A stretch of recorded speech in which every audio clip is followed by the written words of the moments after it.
કેમ છો વિદ્યાર્થી મિત્રો? આજે આપણે યુનિટ 5 જે સ્ટોરી છે રાણકી વાવની એ આજે આપણે શરૂ કરીશું. તમારી સાથે બુક રાખજો, જેથી હું જેમ વાંચું એમ તમે પણ ધ્યાન આપો તો તમને અંદરના જે સ્પેલિંગો છે, એમના મિનિંગ છે, એનું ઉચ્ચારણ, એનું ગુજરાતી બધું તમને ધ્યાનમાં આવે તો તમે પણ ઘરે જાતે રીડિંગ પણ કરી શકો. Rani ki Vav the stepwell is an approved site on the world heritage. Rani ki Vav જે છે એ વૈશ્વિક સાંસ્કૃતિક વિરાસત તરીકે મંજૂર થયેલું સ્થાન છે. It was declared by the world heritage committee UNESCO. તેને યુનેસ્કોની જે વૈશ્વિક સંસ્કૃતિ સમિતિ દ્વારા તેને જાહેર કરવામાં આવ્યું. UNESCO has recognized this masterpiece as an exceptional example of water management system. એટલે કે યુનેસ્કો દ્વારા આ કલાકારીગરી તમે જોયું છે ને, રાણકી વાવ એની કલાકારીગરી કેવી છે, તો એ કલાકારીગરી તરીકે ઉત્કૃષ્ટ સ્થાપત્ય અને જળ સંચાલન પદ્ધતિના એક જે અસાધારણ જે નમૂનો કહેવાય એવી રીતે એના તરફથી એને માન્યતા આપવામાં આવી. It is a wonderful sample of technology development for utilizing ground water resource in single structure. એટલે કે એમ કહેવાય છે ને, એ સમયે પાણીની ખૂબ જ અછત હતી, તો એ સમયમાં પણ એક જ સ્થાપત્યની અંદર પાણીનો જેટલો સંગ્રહનો જો આપણે કરેલો હતો એના ઉપયોગ માટે જે ટેકનોલોજીનો વિકાસનો એક અદ્ભુત નમૂનો છે. It is also unique illustration of breaking large space into smaller volumes with artist presentation. એટલે કે એમ કહેવાય ને કે એક વિશાળ વિસ્તારનું નાનામાં નાનું વિભાગમાં જે વિભાજન કર્યું છે એમાં કલાત્મક રીતે જે રજૂ કરવાનું છે, એમણે જે રજૂ કર્યું છે કલા તરીકે, એનું તો એક અદ્ભુત ઉદાહરણ છે. Rani ki Vav has a great appeal to every observer. અને દરેક જે જોનાર હોય મુલાકાતી એના માટે રાણી કી વાવ તો ખૂબ જ આકર્ષક છે. Queen Udayamati the widow of king Bhimdev one construct this vav between 1020 and 1063 AD. એટલે કે આ વાવ જે ખરેખર જે રાજા ભીમદેવ હતો એની ભીમદેવ એકની જે પત્ની હતી રાણી ઉદયમતી, એ 1022 અને 1063 દરમિયાન આ વાવ બંધાવી હતી. Rani ki Vav has become one of the most popular place to visit in Gujarat. King Bhimdev one belonged to the Solanki dynasty of Anhilwad Patan. તો રાણી કી વાવ જે છે એ ગુજરાતમાં આપણે જેટલા બી જોવાલાયક સ્થળો છે એમાં સૌથી લોકપ્રિય સ્થળ છે. અને રાજા જે ભીમદેવ વન જે એક હતો તે આપણો જે પાટણ, જે જૂનું પાટણ ગણાય છે અણહિલપુર પાટણ, એ અણહિલવાડ પાટણના સોલંકી વંશનો રાજા હતો. એટલે સોલંકી જે વંશ હતું એમાંનો રાજા હતો. After his death Udayamati took up the project for solving the problem of water scarcity faced by the people of Patan. એટલે પાટણના લોકો પાણીની ખૂબ જ તંગી હતી, ખૂબ જ અછત. સ્કેર્સિટી એટલે કે અછત. એટલે અછતના કારણે તેમણે પાણીની આ સમસ્યાનું સોલ્વ કરવા માટેનો પ્રોજેક્ટ હાથમાં લીધો. Unfortunately the queen also dyed before the completion of the structure. પણ બદનસીબીએ આ સ્થાપત્ય જે કહેવાય ને કામ આખું પૂરું થાય તેની પહેલાં રાણી મરી ગઈ હતી. In the world of the architecture Har beautiful idea has received ઇમેન્સ appreciation. અને પણ સ્થાપત્યની દુનિયામાં તેમની આ કલાની ખૂબ જ જેમણે કલ્પના કરી એની તો ખૂબ જ પ્રશંસા થઈ. Queen stepwell of Rani ki Vav is a 7-story structure. એટલે આ જે રાણી કી વાવ જે છે એ 7 માળનું સ્થાપત્ય ગણવામાં આવે છે. This east facing stepwell is 64 meters long, 20 meters wide and 27 meter deep. અને આ જે સ્થાપત્ય જે છે, જે કૂવો જે ગણાય છે તે 64 મીટર લાંબો અને 20 મીટર પહોળો અને 27 મીટર ઊંડો હોય છે. Each sculpture, passage, pillar and pavilion in this magnificent structure have enchanting carving. આ ભવ્ય સ્થાપનમાં દરેક શિલ્પકૃતિ, માર્ગ, સ્તંભ, મંડપ, મંત્રમુગ્ધ કરે એવી કોતરણીઓ આપણને મંત્રમુગ્ધ કરી દેવી છે. On it's side walls there are around 800 sculpture. અને લગભગ તેની દિવાલોમાં 800 જેટલી શિલ્પકૃતિઓ પણ છે. કોતરેલી એમ કહેવાય ને. There are nearly 400 be sculpture of different gods and goddess in the vav at present.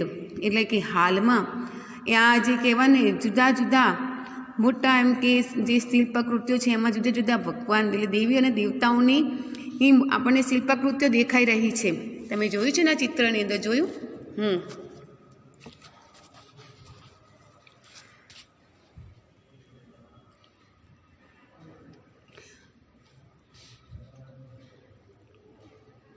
પછી વાવ there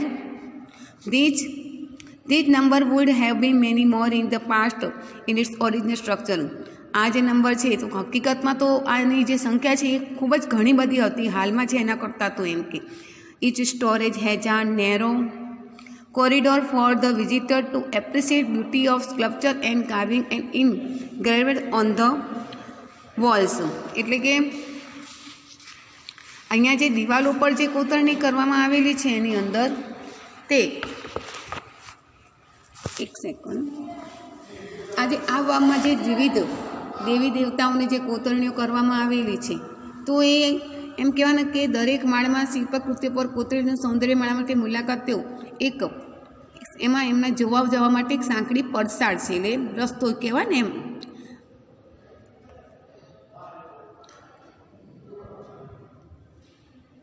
They display every pillars of the vav are not expression to it. એટલે કે આ વાવના સ્તંભોમાં પણ અપવાદ નથી. સ્તંભોની ઉપર પણ કોતરણી એટલી બધી સરસ કરે છે. They display splendid artist marble on the stone. અને તે સ્તંભો એટલે તે પથ્થરો પર ભવ્ય કલાત્મક શ્રેષ્ઠતા દર્શાવે છે. એક ઉત્કૃષ્ટ નમૂનો છે. In fact the vav is solely dedicate to Vishnu. ખરેખર તો આ વાવ જે છે એ ભગવાન વિષ્ણુને અર્પણ છે. One can find Vishnu in different shapes and postures. એટલે કે અહીંયા આપણને છે કે અહીંયા જે વિષ્ણુ ભગવાનનો જે આપણને શિલ્પકૃતિ છે જુદા જુદા આકાર અને જુદા જુદા મુદ્રામાં આપણે જોઈ શકીએ છીએ એની એમ. આફ્ટર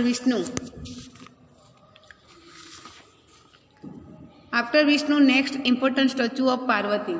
એટલે કે વિષ્ણુ ભગવાન પછી પાર્વતીનો સ્ટેચ્યુ મહત્ત્વનો છે. Nearly 15 galleries have the sculpture of Parvati. એટલે કે આપણને કહેવાય ને પાર્વતી માતાની એની 15 જેટલી એની કલા દર્શન શિલ્પાકૃતિઓ જોવા મળે છે. 12 statue of goddess Gauri together all at the same place are rarely found anywhere. અને આવી એમ કહેવાય ને કે પાર્વતી માતાની જે કહેવાય કે જુદી જુદી શિલ્પાકૃતિઓ છે એમાં જે કહેવાય કે 12 મૂર્તિઓ એક જ સ્થળે એ આપણને એક જ જગ્યાએ ભાગ્યે જ આપણને જોવા મળે.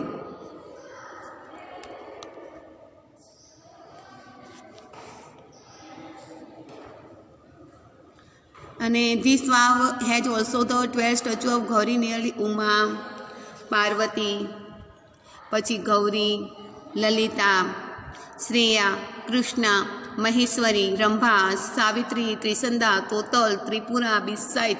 એટલે તમે જુઓ કે આ બધા ગૌરી માતા પાર્વતીના બધા નામો છે. ઉમા, પાર્વતી, ગૌરી, લલિતા, શ્રેયા, કૃષ્ણા, મહેશ્વરી, રંભા, સાવિત્રી, ત્રિસંદા, તોતલ અને ત્રિપુરા.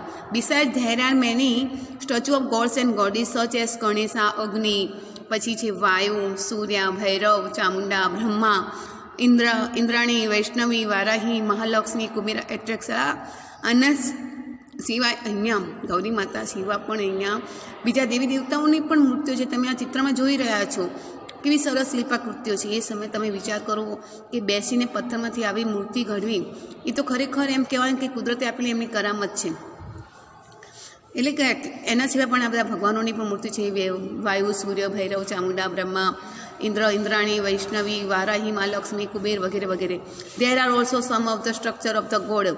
અને એમાં પાછા બીજા જે કહેવાય ને ભગવાનના પણ એમ જુદી જુદી કેટલીક વિરલ શિલ્પાકૃતિઓ પણ છે. Here once of can find the statue of lord Buddha with 4 hands. એટલે આ ભગવાન જે ખરેખર રૂપ છે એનાથી થોડું અલગ એમ કે બુદ્ધ ભગવાન જે છે એ 4 હાથમાં દેખાય છે. The statue of Ram with sword and shield. એટલે કે રામ ભગવાન જે છે એ ભાલો અને એના સીધી મૂર્તિ અને ભગવાન જે છે એ તલવાર અને ઢાલ સાથે દેખાય છે. The statue of the sun is from tapasvi. અને સૂર્ય ભગવાન તપસ્વીના રૂપમાં દેખાય છે. The statue of Shiva with bead in his, એટલે શંકર ભગવાનના હાથમાં મણકાઓની માળાઓ છે. The statue of Parshuram with soft and gentle expression, એટલે કે પરશુરામ જે છે એકદમ સોફ્ટ મૂડમાં દેખાય છે. આપણને ખબર છે, પરશુરામ વિશે સાંભળ્યું છે કે કેટલો એમનો સ્વભાવ હતો, એકદમ સખત, કંઈ પણ થાય ને બીજાને શ્રાપ આપી દે તરત જ.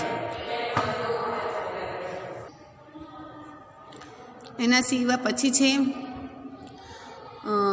Leather gentle expression, leather having hand and hard and stern look, એટલે એના પહેલાં એમ કે સખત સ્વભાવના સિવાય એનો એકદમ નરમ સ્વભાવ બતાવે છે. Some of the structure display contemporary lifestyle, folk tales, animals, human instinct attraction.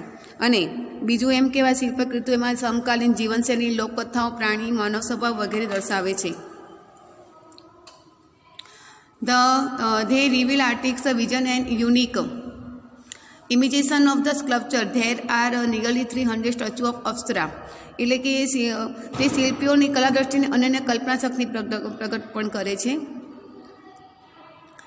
અને એના સિવાય આપણે કહેવાય તો તેની અંદર 300 જેટલી તો અપ્સરાઓ પણ છે. The sculpture present vast range of emotions and feelings on the faces of the apsara, અને અપ્સરાઓની ઉપર જે ફેસ ઉપર છે જુદા જુદા હાવભાવ પણ છે. તે display variety of different moods and situation, જુદા જુદા મુદ્રા અને સ્થિતિમાં પણ બતાવેલી છે એની શિલ્પકૃતિઓ છે અપ્સરાઓની પણ.